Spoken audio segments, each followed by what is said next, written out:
বুখারী শরীফ হাদিস নাম্বার 3688। এই হাদিসে হযরত আনাস রাদিয়াল্লাহু তাআলা আনহু হতে বর্ণিত। তিনি বলছেন যে এক সাহাবী নবী পাক সাল্লাল্লাহু তাআলা আলাইহি ওয়াসাল্লামকে কিয়ামত সম্পর্কে জিজ্ঞাসা করলেন। সারাংশ বলছি, সময় লেগে যাবে। তো যাই হোক, সাহাবী নবীকে জিজ্ঞাসা করছেন কিয়ামত সম্পর্কে, ইয়া রাসূলুল্লাহ কিয়ামত কবে হবে? প্রশ্ন ব্রেডেশন করুন।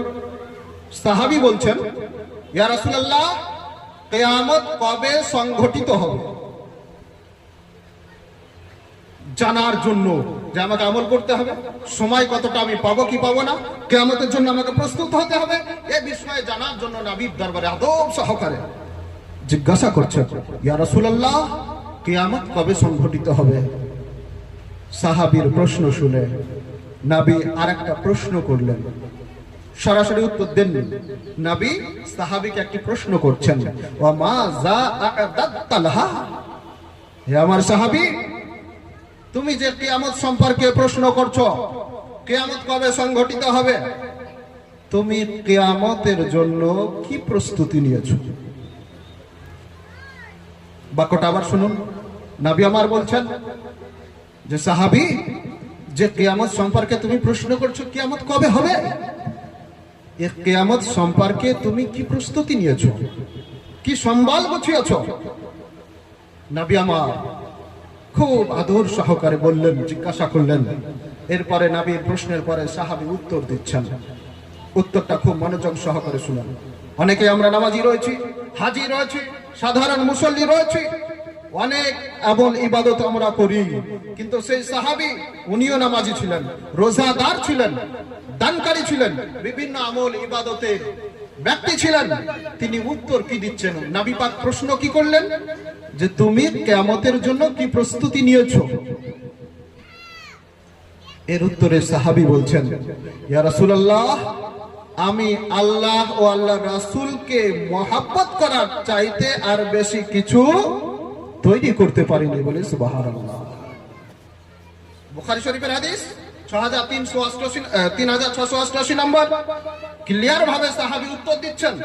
মহব্বত দেখুন, ওনার কাছে নামাজ ছিল, রোজা ছিল। বুখারী শরীফের কয়েক জায়গায় হাদিসটা আছে, এখানে তো পরিষ্কার বলা হয়েছে লা সাইয়্যা, আমার কাছে কিছু নেই। কি ব্যতীত?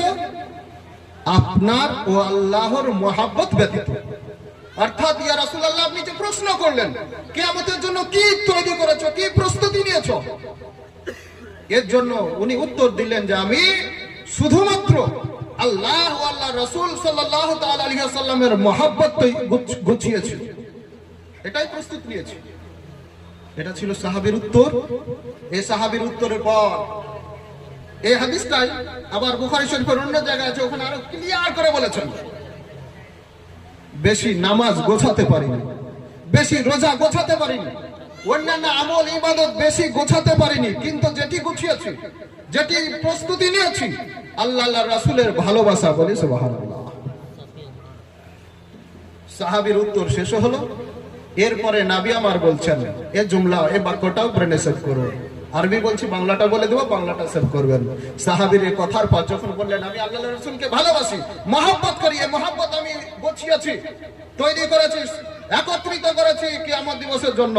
এরপর নবী আমার বলছেন, আনতা মা মান আহবাবতা। নবী উত্তর দিলেন। এই যে প্রশ্ন ছিল কিয়ামত কবে হবে, তার উপরে নবী একটি প্রশ্ন করলেন, তারপরে নবী উত্তর দিলেন। বোঝা গেল প্রশ্ন যেমন হবে উত্তর তেমন হবে, সব প্রশ্নের উত্তর সরাসরি দিতে হয় না।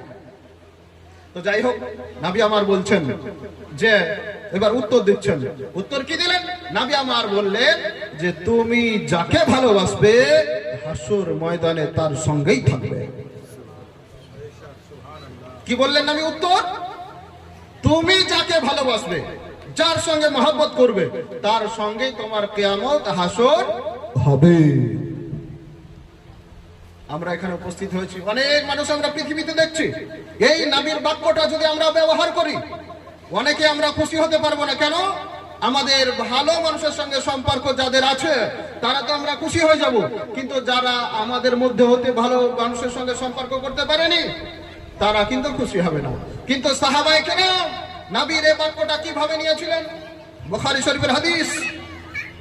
এরপরে বলছেন, সাহাবী বলছেন, হযরত আনাস রাদিয়াল্লাহু তাআলা আনহু, উনি বলছেন যে নবী যেদিন এই কথাটা শোনালেন যে আনতা মা মান আহবাবতা, তোমরা যাকে ভালোবাসবে তার সঙ্গে তোমার কিয়ামত হাসর হবে, জান্নাতে তার সঙ্গেই থাকবে যদি জান্নাতি ব্যক্তির সঙ্গে সম্পর্ক হয়, আর যদি জাহান্নামী ব্যক্তির সম্পর্ক হয় তাহলে ওদিকে যাবে।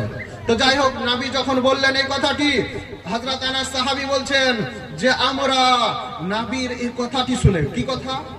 যাকে ভালোবাসবে তার সঙ্গে তোমার কিয়ামত হবে, এই কথাটা শুনে আমরা যত আনন্দিত হয়েছি, যত খুশি হয়েছি, এত খুশি অন্য কোনোদিন হয়নি। কোন কথায় খুশি হলেন সাহাবায়ে কেরাম? যাকে ভালোবাসো তার সঙ্গেই তোমার হাসর হবে। আমরা দুনিয়াতে বসবাস করি, আমরা অনেক মানুষ অনেককেই ভালোবাসি, অনেকের মধ্যে আমাদের ভালোবাসা রয়েছে। বর্তমান তো ভালোবাসা একটা যেটা দেখছি, অন্যের বিবাহিত স্ত্রীর সঙ্গে ভালোবাসা হচ্ছে, পালিয়ে যাচ্ছে। অন্যের বিবাহিত স্বামীর সঙ্গে ভালোবাসা মহব্বত হচ্ছে। ভাবেন জায়গা কোথায় হবে? তো যাই হোক, ওই সব মহব্বতকে ত্যাগ করতে হবে, ওই রকম মহব্বত চলবে না।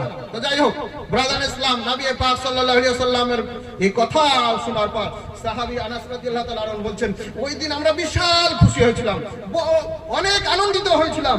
কোন কথা থেকে? যে নবী বলেছেন তুমি যাকে ভালোবাসবে কিয়ামত তোমার তার সঙ্গেই হবে। সাহাবীরা কেন খুশি হলেন? ওনাদের একটাই দাবি ছিল যে আমরা আল্লাহর রাসূলকে ভালোবাসি, সুতরাং ওদের রেজাল্ট স্পষ্ট যে ওনাদের হাসর কিয়ামত নবীর সঙ্গেই হবে। খুশি।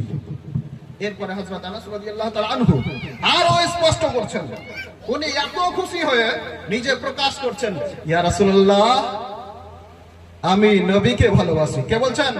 সাহাবী আনাস, যিনি নবী পাকের নিকটে মানুষ হয়েছেন। উনি বলতেছেন, হুজুর, আমি নবীকে ভালোবাসি, আমি আবু বকর সিদ্দিককে ভালোবাসি, আমি উমরে ফারুককে ভালোবাসি, আর আমি আল্লাহ তাআলার দরবারে এটাই আশা রাখি যে আমি তাদের সঙ্গেই থাকবো। বলি সুবহানাল্লাহ। তাদের সঙ্গেই থাকবো। কি কারণে থাকবো তাদের সঙ্গে? এটাও স্পষ্ট করছেন যে তাদেরকে আমি ভালোবাসি, এই ভালোবাসার কারণে আমি তাদের সঙ্গেই থাকবো। আরো স্পষ্ট করছেন হযরত আনাস রাদিয়াল্লাহু তাআলা, আমি তাদের সঙ্গে থাকবো এর মতলব এটা নয় যে তার সমান আমল করেছি। এটা হযরত আনাস রাদিয়াল্লাহু তাআলা আনহু জগৎবাসীকে শিক্ষা দিয়ে গেছেন, যে উনি পরিষ্কার ক্লিয়ার করেছেন, ওদের সঙ্গে আমার কিয়ামত হবে, হাসর হবে, তাদের সঙ্গে আমার ভালোবাসার কারণে, তাদের সমপরিমাণ আমল করার কারণে নয়। হযরত আনাস রাদিয়াল্লাহু তাআলা নিজেই ব্যাখ্যা দিয়ে দিয়েছেন যে আমি তাদের সমান আমল করতে পারিনি। কাদের সমান? কে বলছেন? যিনি নবীর দরবারে থেকে বাল্যকাল থেকে বড় হয়েছেন, শিশুকাল থেকে বড় হয়েছেন, হযরত আনাস রাদিয়াল্লাহু তাআলা আনহু। তিনি নিজে স্বীকারোক্তি দিচ্ছেন, যিনি কোরআন হাদিসের জ্ঞানী, উনি স্বীকারোক্তি দিচ্ছেন, হুজুর, নবীর সমান আমল করতে পারিনি, আবু বকর সিদ্দিকের সমান আমল করতে পারিনি, হযরত উমরে ফারুকের সমান আমল করতে পারিনি। কে বলছেন? পয়েন্ট নোট করেন। সাহাবী আনাস বর্তমান সময়ে মুসলমান দাবি করার পরেও বলছে যে উম্মত নবীর চাইতে আমলে বেড়ে যেতে পারে, এতে কোনো অসুবিধা নেই। সাহাবী স্বীকারোক্তি দিয়ে দিয়েছেন, তাহলে সাহাবী যদি নবী, আবু বকর সিদ্দিক, উমরের চাইতে আমল বেশি করার দাবি না করে, বর্তমান সময়ে দেওবন্দি বলছে বেড়ে যেতে পারে, কোনো ব্যাপার নয়। এটা মহব্বতের কথা নয়, মহব্বত ছিল ওই নবীর সাহাবীর ভাষাতে, সেটা শুনলে স্পষ্ট। যাই হোক, আর একখানা সংক্ষেপে হাদিস শুনে বক্তব্য শেষ করি। তাহলে ও হাদিস থেকে কি বোঝা গেল? অনেক কথা বোঝা গেল যে ওনারা নামাজ পড়েছেন, রোজা রেখেছেন, দান করেছেন, তা সত্ত্বেও যখন কিয়ামতের প্রস্তুতির কথা বলছেন তখন বলছে আল্লাহর রাসূলের মহব্বত।